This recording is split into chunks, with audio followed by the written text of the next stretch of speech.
From the heart of the jungle comes a savage cry of victory. This is Tarzan, Lord of the Jungle.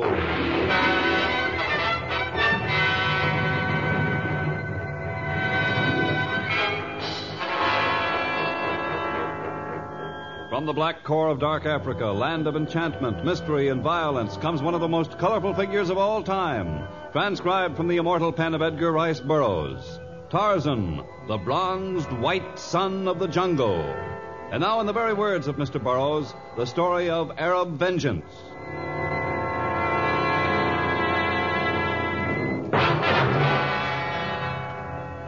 Although the Boers, who are of Dutch ancestry, have done much to develop Africa, the flag of Holland has never flown over any large segment of the dark continent. Today, Africa is divided into many states, ruled by the British, the French, the Belgians, the Spanish, the Egyptians. And only in the tiny province of Grootendal does a Dutch magistrate sit in judgment of the people. It was in the Grootendal courtroom that Tarzan had just completed his testimony concerning a minor dispute between two natives. Usually, when Tarzan had completed such a duty, he rushed from a courtroom, anxious to return to his jungle home. But now he remained, fascinated by the principals in the next case. Johann. Yes, Tarzan. That angry Arab, the one advancing toward the bench, isn't he Sheik Abdul al-Malikir? Yes, the one who is known as the Terror of the Desert. What brings him to Grootendal? I don't know, but our 3 police officers dragged him into court. He was involved in some sort of a dispute in the Arab quarter of the town. And that little girl, what is her connection with the case? Oh, I don't know. But she looks scared to death. Yes, that's what I was thinking. The Moslem veil that covers the lower portion of her face does not conceal her terror. We have a great problem with Arabs here. They resent Dutch rule. The child has the dark skin of the Arab, and she's dressed in Arab robes, but she has blue eyes. The bluest eyes I've ever seen. There has been much intermarriage. She's a fragile-looking little thing. She probably hasn't had enough to eat. How old do you suppose she is? Oh, 9 or 10, I guess. Now, here comes the magistrate. Order! Order in the courtroom. The court is now in session. Magistrate Hans von Bork presiding and offering a fair hearing to all who will appear before him. So be it. The next case, Administrator of Justice.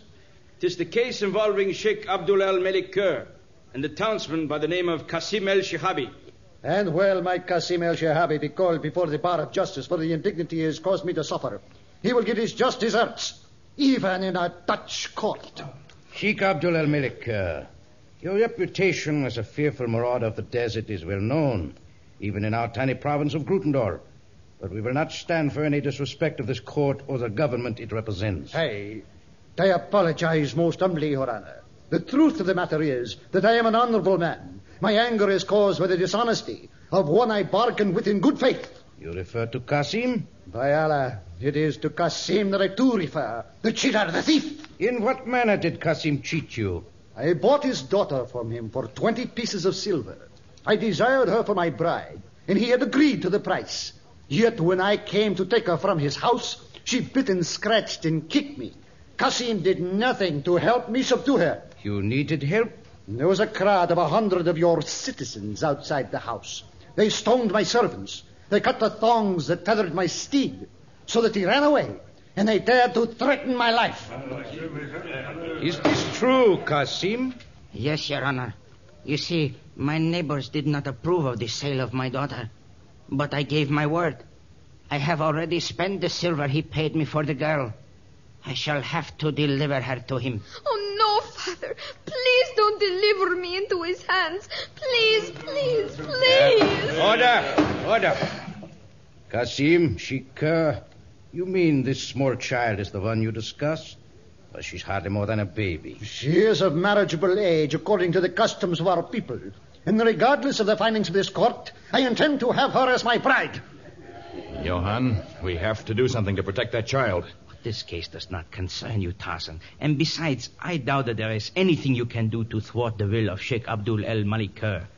He rules hundreds of fierce Bedouins, and the only laws he obeys are those he makes himself.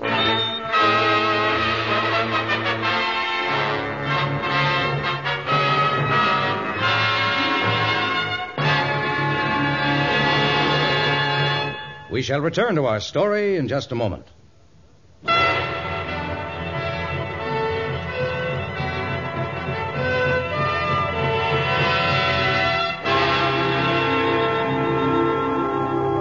Tarzan and Johann Brinker, the administrator of justice for Grutendal, and long Tarzan's friend, stood in the street just outside the courthouse. A short recess had been called, and people stood in small groups angrily discussing the pros and cons of the case.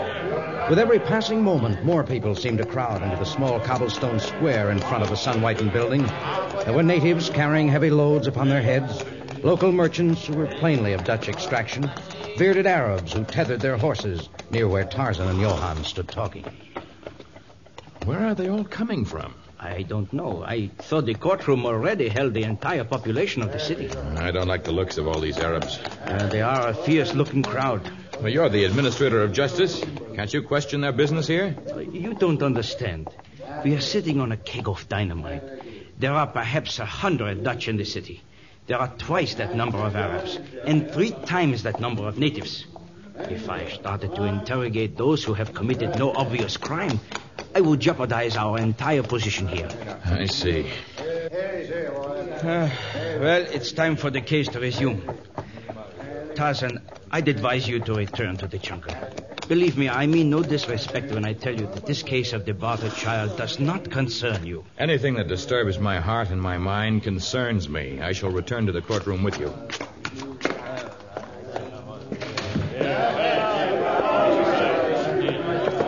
You do not have to push me. I am quite capable of walking to the front of the courtroom. Come, my child. We must face the magistrate again. He will not say that I have to go with the sheep. He must not say that. He must not. Order! Order in the courtroom. Court is now in session. Magistrate Hans von Bork presiding and offering a fair hearing to all who appear before him.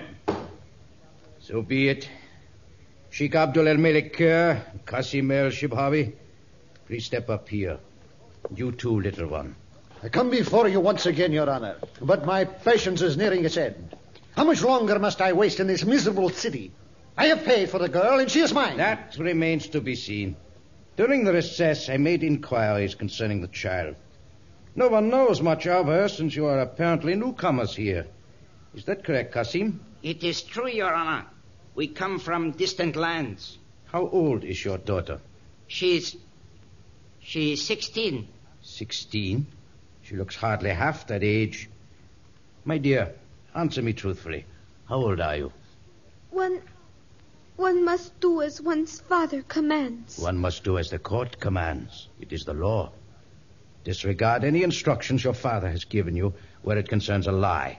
Tell me your age. I'm 11. Qasim, had we the facilities, I would make this child a ward of the court. Unfortunately, we have no such facilities.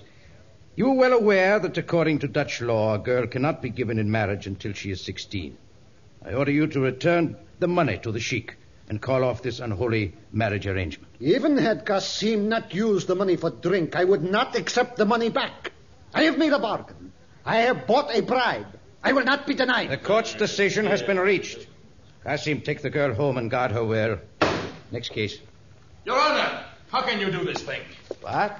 How can you tell this weak-livered man who would sell his own daughter for 20 pieces of silver to take her home and guard her well? Tarzan, what is your connection with this case? Until a moment ago, I was but a spectator, but your decision forces me to step forward. Certainly you know that the sheik who has terrorized a dozen communities in the past will not accept your decision. It is the duty of the administrator of justice and of the police to enforce the law. Your administrator of justice is both kind and brave, but neither he nor your 3 policemen can be expected to impose your laws on the man who has sworn to take this child as his bride. Do you honestly believe your men stand a chance? I can answer that question. 3 police against the terror of the desert? And his faithful followers? Yes, I can answer that question. You see? The last time a crowd of angry townspeople defended the child. The next time our noble sheik will bring enough horsemen to ride them down. He said as much. My only duty is to interpret the law. What more can I do? What more can you do? You call yourself civilized? I have known tribes of apes with more feelings. Now, see here. I have seen a monkey die from the cruel fangs of the leopard protecting a young one that belonged to another. I have seen a lioness brave death beneath the hooves of an elephant in order to save an orphan cub. What more can you do? He can do nothing, nor can you, Tarzan. My men surround the courthouse. I had hoped for a more peaceful settlement, but since you forced my hand, I will take my bride in my own way. Come, my little one. No, I won't go with you. You are my treasured bride. No. I am about to ride with you to my home in the desert. Please, do not no. shrink from me. I warn you, No. I will not let you take her. You warn the terror of the desert? Come, my little flower. No, don't touch me. I'll touch you if I like your mind. Bought and paid for. Don't touch that child. Men of the desert, ride into the courtroom and deliver your sheik and his bride from the hands of the infidels. Save me. Tarzan, save me.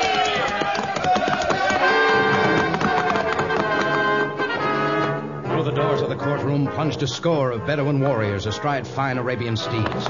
Their scimitars described great arcs, causing spectators, police, and witnesses to draw back in panic. And as people milled in hopeless confusion, one bearded Arab brought a riderless horse to the front of the courtroom. The terror of the desert mounted the animal in one swift motion, then leaning far over in his saddle, he attempted to lift his child bride onto the saddle beside him. But Tarzan was a split second quicker. He grabbed the child, threw her over his shoulder, and leaped toward a window. At last, splintered as he jumped through the window and down to the cobblestone street beneath. Pursue the infidel dog! Kill him! Do not be afraid, little one. If we can reach the jungle before they can ride us down with their horses, we'll be safe. The jungle's just ahead now. If I can just reach that first tree. Now then, hold tight, little one. I'm going into the upper level of jungle growth.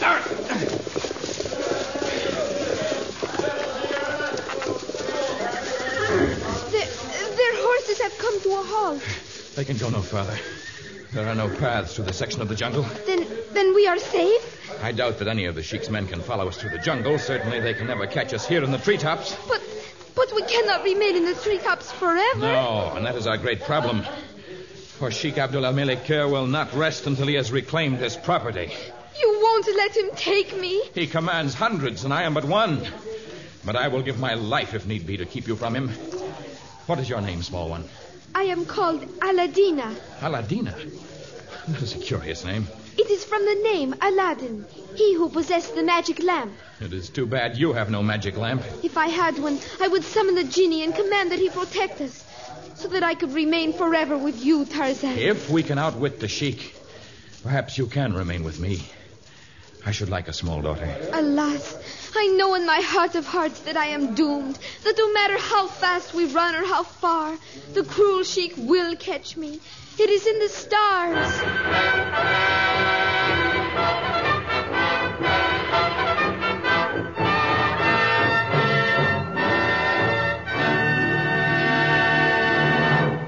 In just a moment, the exciting conclusion of Arab Vengeance.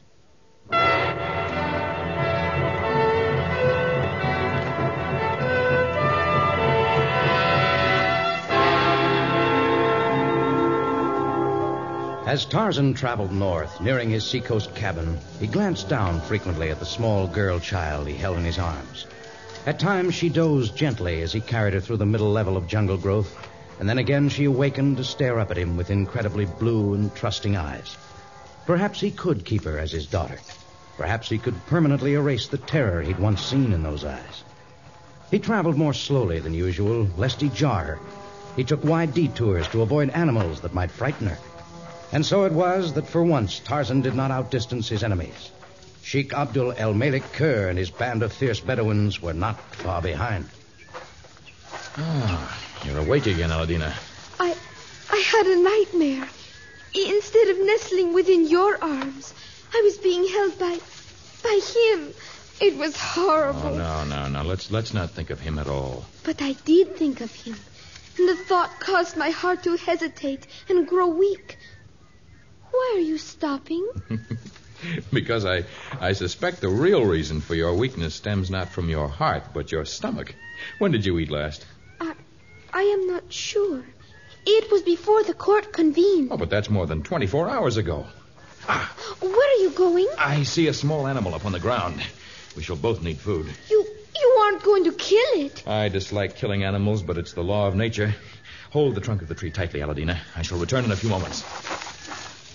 Please, Tarzan, do not kill this small antelope. I cannot bear to see another give his life for me. No, don't! Oh!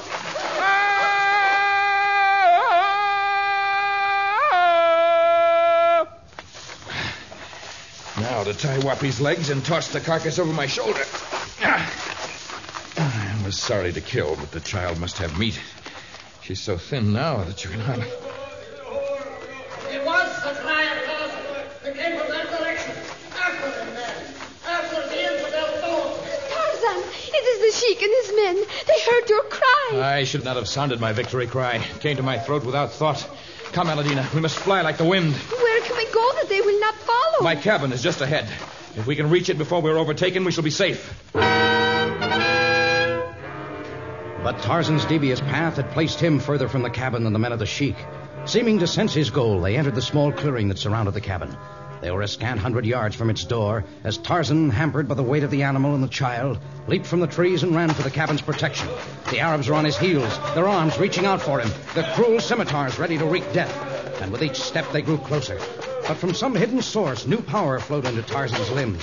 He made one final desperate spurt and reached the cabin seconds before the enemy.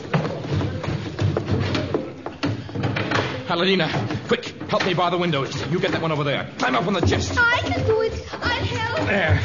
Now for this one. Shall we drag things up to the door? No, the timber will hold. Open the door. I think Abdul al-Malak command you. Your commands do not impress me. The door will not yield to your fists, nor shall I yield to your words. You cannot remain within the cabin forever, Tarzan. And when you and my treasured bride emerge, we shall be waiting.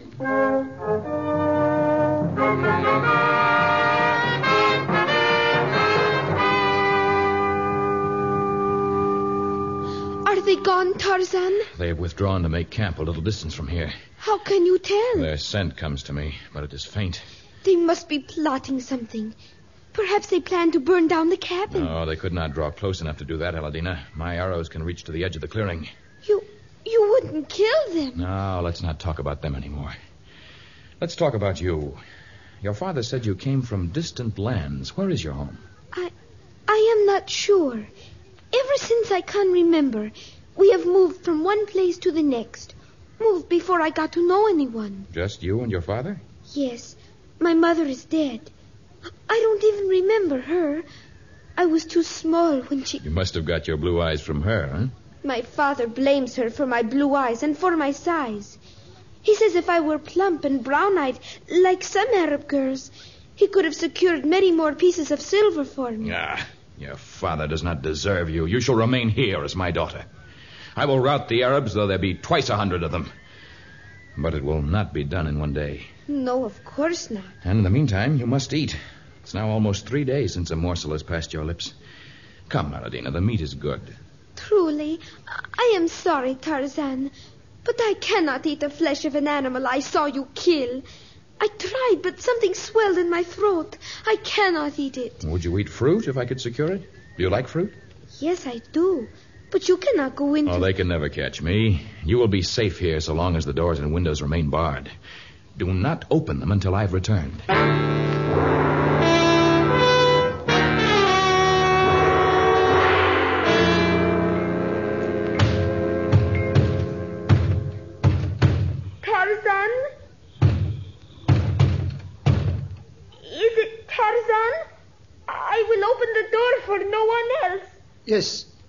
Yes, Tarzan. You don't sound like Tarzan. I am injured. Injured? Yes, clawed by a great beast. Unless you open the door at once, I shall bleed to death. Hurry, the door. It is you! But you're no good to struggle. There. Now I have you. Monsieur, Abu Qasim, quick. No, you mustn't take me away. Your plan worked to perfection, great Sheik. No. Truly, your brains are those of a wizard. There is no time for talk. Abu, come on. Tie the child. We will take her to El Basra, where fleet camels are apes. Oh, please, Sheik Abdul. I will work to repay the marriage price. If only... Keep quiet. Oh. And we must be wary. If Tarzan attempts to follow us, he must be killed. Oh, Death to the Nazarene! Death to the infidel Tarzan! In the jungle, he is fearful. But once we have reached the desert, neither he nor any man can bring fear to Sheikh Abdul el-Malakar. The bride I have paid for is now mine.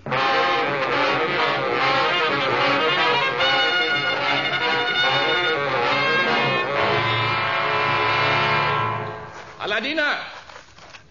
Aladina! Gone. For the first time, I know real hatred in my heart. To take a child like that. Oh, the scent of man. And it's close. They've not yet gone beyond the reaches of my arrows. Ah, there. Just beyond the trees. Now, if I aim carefully... No! No, Tarzan! Do not shoot!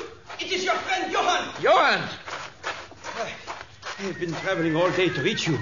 I thought I might find you here. Are you in league with the Arabs? Of course not. What happened? I went to obtain fruit for the child. I could find none near here. I was gone too long. They managed to take her from my cabin. I can't imagine how. Perhaps the man who claims to be her father engineered her capture. Claims to be her father? I have been investigating the case. Her father was an Arabian, a fine man, far different from Qasim, I assure you. At his death, Aladina's mother was forced to work in order to feed the child. Go on, but quickly. Aladina was but an infant when Qasim came to the family where her mother left her while she worked. Qasim knew of Aladina's ancestry and persuaded the family that he was a kinsman. And then? Then permitted him to take the child, supposedly for an hour's airing. He never brought her back. Her mother, whom I have just left in Rutendal, has pursued them for years. So that is why they moved often. Yes, always a step ahead of the distraught mother. She hasn't seen Aladina since she was a baby. The sheik and his men will reach the desert by tonight, and I suppose now Aladina's mother will never see her. Oh, she will see her. But I may need help, Johann. The Royal Dutch Legion masses in Grutendal now. They are at our disposal. Oh, they can guard her when we deliver Aladina there. But for now, there's no time to return there. It must be you and me against the followers of the sheik.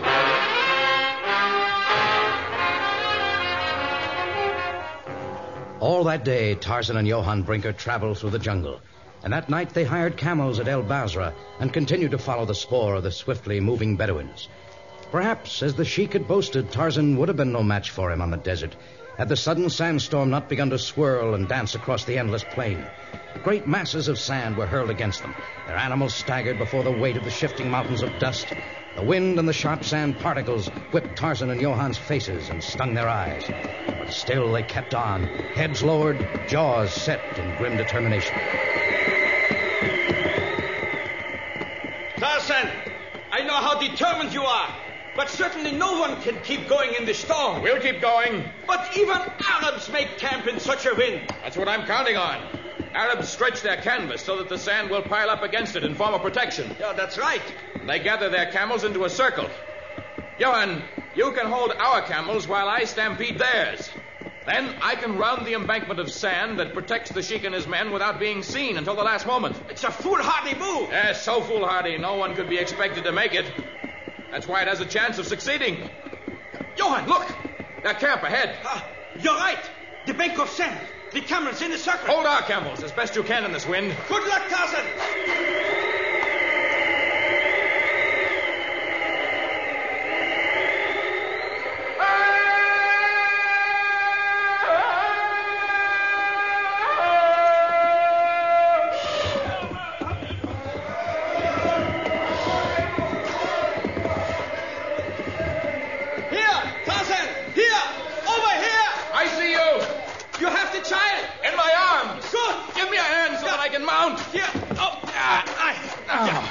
Now we shall head for Grutendal and for Aladina's future.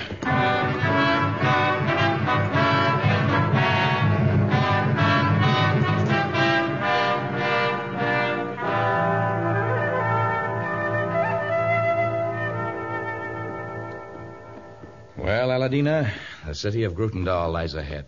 The city. And my mother. I guess I can't be your daughter after all. Are you still determined to leave us here, Tarzan? Yes, Johann. The sheik and his men, if they live, are still searching for their camels. And in Grutendal, Aladina will be protected by your Royal Dutch Legion. I shall miss you, Tarzan. And I shall miss you, little Aladina.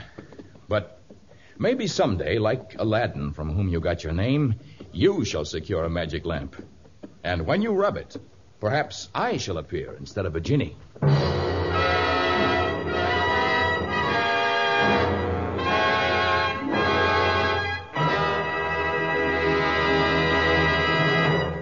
We shall return with a few words about our next exciting story of Tarzan.